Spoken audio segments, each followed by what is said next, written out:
You know, in advanced skiing, there's some situations where a little clever pole work can really help you out. For instance, suppose you want to change your tempo. Well, you've got to be able to pick up the tempo of your pole plant as well.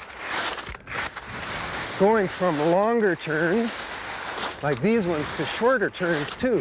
We have to adapt the pole plant and make it earlier in the shorter turns.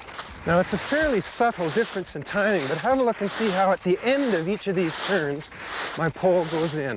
I plant the pole at the end of the turn, whereas in a big turn, the pole plant actually occurs just after the start of the turn.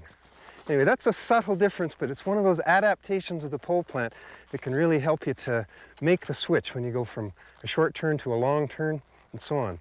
Now, the key to that, I think, is learning how to swing the pole. Because when you're making link turns, short or long, you're in continuous movement. Your legs are always moving. Well, you got to get your hands moving too so that the baskets of the poles move continuously. Let me show you again.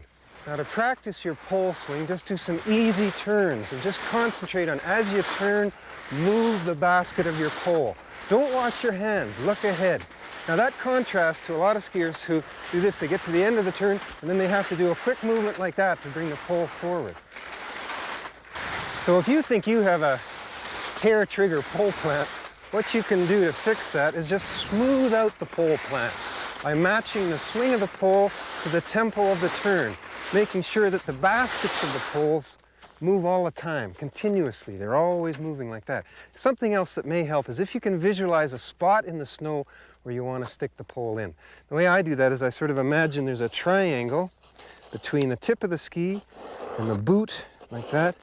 And I want to stick the basket of the pole in right at about the head of that triangle. Now, it'll vary depending on the shape and the radius of the turn and the steepness, but generally speaking, somewhere right about there.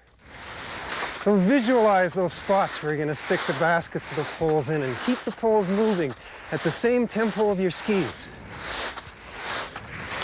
So once again, get a series of rhythmical turns going and feel your pole swinging. As you turn, the basket of the pole moves in the same tempo as your feet. Being able to ski shorter turns and bumps and tricky situations and pick up the tempo and so on is much easier if you can get the turn started reliably each time. And one of the real keys to that, I think, is having your pole there ready so there's no delay. You can get that next turn started just like that. Try that. Keep the baskets of the poles moving. I hope it works for you.